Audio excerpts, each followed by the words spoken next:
राजू, चल रही है। एक और खबर आ रही है कि 4 फोन थे जो मनीष सिसोदिया के, उसमें से 3 डिस्ट्रॉय किए गए हैं। इसके बारे में क्या जानकारी है?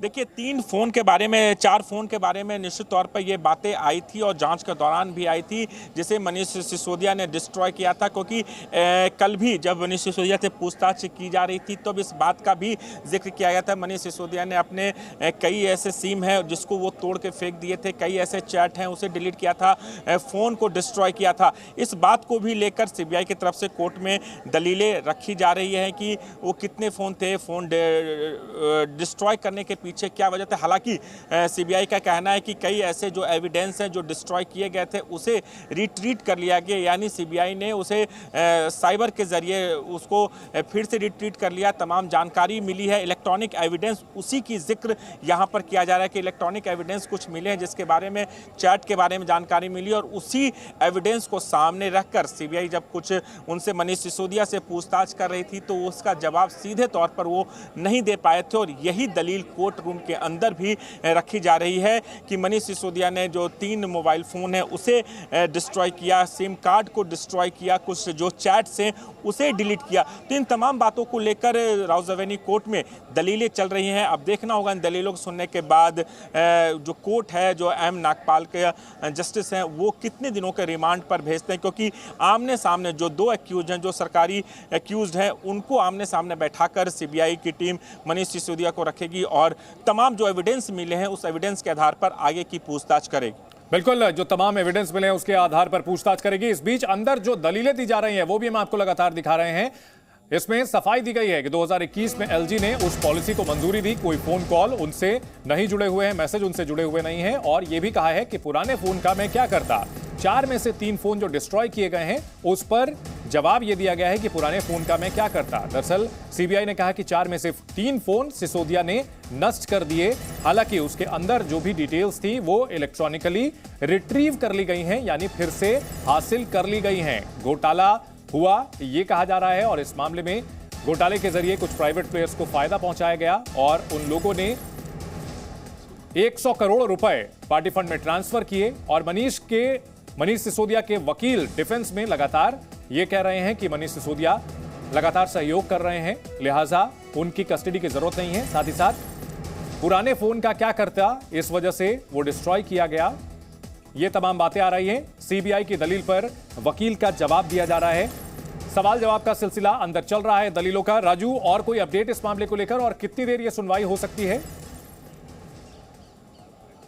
देखिए सुनवाई लगातार दलील चल रही है और अभी लगभग 3:45 का है और अभी मुझे लगता है कि 10 से 15 मिनट तक और ये सुनवाई चलेगी, क्योंकि दोनों पक्ष अपनी अपनी तरीके से दलील रख रहे हैं। जहां पर मनीष सिसोदिया की जो लीगल टीम है, जो उनके लॉयर हैं, वो अपनी दलील रख रहे हैं जिसका विरोध सीबीआई कर रही है और सीबीआई जो दलील दे रही है उसका विरोध मनीष सिसोदिया की टीम कर रही है। और अभी जो जानकारी मिल पाई है उसके मुताबिक लगातार मनीष सिसोदिया के जो लॉयर हैं वो कह रहे हैं कि हम जहाँ तक जाँच में सहयोग की बात है, मनीष अब तक जाँच में पूरा सहयोग किए हैं। सीबीआई उनके घर पे छापेमारी भी की थी, वहां उन्हें पर कुछ नहीं मिला। सीबीआई मनीष सिसोदिया के लॉकर को भी खंगाली, वहां पर भी उन्हें कुछ नहीं मिला। और उसके बाद जो दूसरे आरोपी हैं वो जमानत पर हैं। तो अभी इस पूरे मामले में लगातार जब सहयोग किया जा रहा है तो इन्हें गिरफ्तार करने की क्या ज़रूरत थी और रिमांड की क्या ज़रूरत है, और ये दलील लगातार यहाँ पर रखी जा रही है। जो पुराने फ़ोन की बात आ रही है कि डिस्ट्रॉय करने की बात भी आ रही है, उसे लेकर भी मनीष सिसोदिया के लॉयर की तरफ से साफ तौर पर यह कहा गया है कि अगर वो फ़ोन पुराना है तो उसका इस्तेमाल नहीं होता, तो उसे इसलिए डिस्ट्रॉय किया गया। लेकिन सीबीआई की तरफ से ये दलील दी रही है उसके बचाव में कि जो पुराना फ़ोन डिस्ट्रॉय किया गया था, जो चैट्स डिलीट किए गए थे, उन चैट को रिट्रीट करके सीबीआई अपने पास रखी है और इसी के आधार पर उन्हें आगे का रिमांड चाहिए। क्योंकि 2 और एक्यूज पहले से जो सीबीआई के पास हैं, जो सरकारी कर्मचारी थे, वो से कई ऐसे चीज़ों की जानकारी दी है जिसमें से एक सरकारी गवाह भी बना हुआ है इस केस में। तो उन तमाम लोगों को आमने सामने बैठाकर सीबीआई मनीष सिसोदिया से पूछताछ करेगी और आगे की कार्रवाई करेगी। अब देखना होगा, लगातार यहाँ पर कोर्ट रूम में सुनवाई चल रही है, दोनों पक्ष अपनी अपनी दलीलें कोर्ट रूम के सामने रख रहे हैं। अब जज जो एम नागपाल हैं वो कितने दिनों की रिमांड देते हैं, क्योंकि 5 दिन की ही रिमांड की मांग की गई थी। लेकिन जब शुरुआत था, सुबह जो सीबीआई सोर्सेज बता रहे थे कि जो मैक्सिमम रिमांड है 14 दिनों का, उसे सीबीआई मांगेगी। लेकिन यहाँ पर सीबीआई की तरफ से 5 दिन की रिमांड मांगी गई है। 5 दिन के अगर रिमांड में देखना होगा कितने दिनों के मिलते हैं, और उसके बाद अगर सीबीआई को ज़रूरत पड़ेगी तो आगे भी जब उनको दोबारा जब पेश किया जाएगा तो भी आगे रिमांड मांगने की कोशिश करेगी। लेकिन अभी कोर्ट में लगातार दोनों पक्ष की तरफ से जिरह जारी है। अब देखना होगा कि आगे क्या मनीष सिसोदिया को राहत मिलता है या फिर उन्हें सीबीआई कस्टडी में जाना होगा। तमाम उन सवालों का जवाब देना होगा जिसे मनीष सिसोदिया गोलमोल तरीके से अब तक देते आए हैं। लेकिन वहीं पर दूसरी तरफ ये भी कहा है कि अगर आप सीबीआई के तरफ से सीबीआई के मन मुताबिक जवाब नहीं देते हैं तो आप सीबीआई लगातार ये कहते हैं कि आप जांच में सहयोग नहीं कर रहे हैं। ये भी दलील कोर्ट में अभी मनीष सिसोदिया के लॉयर की तरफ से रखा गया है। निश्चित तौर पर जो दलीलें दी जा रही हैं, सफाई पक्ष का काम है कि वो जो भी आरोप लगाए जा रहे हैं अभियोजन पक्ष की ओर से उन्हें खारिज करे और इस मामले में राहत की मांग करे अपने मुवक्किल के लिए। लेकिन इन सब के बीच सबसे अहम बात यह है कि जो सबूत सीबीआई ने जुटाए हैं उन्हीं के आधार पर आगे इस केस का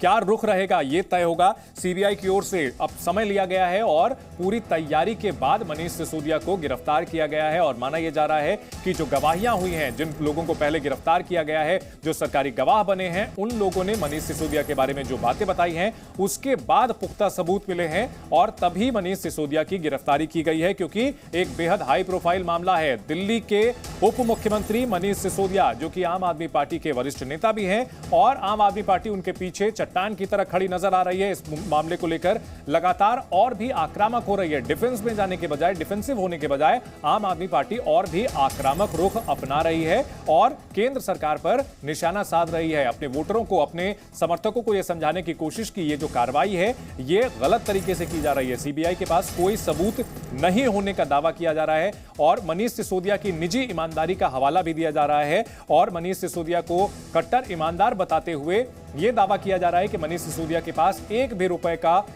अतिरिक्त रुपया नहीं मिला है, कोई जायदाद नहीं मिली है और ऐसे में उनकी गिरफ्तारी किया जाना सरासर गलत है। लेकिन सीबीआई गिरफ्तारी के बाद राउज एवेन्यू कोर्ट में लेकर के पहुंची हुई है। पेशी लगातार जारी है।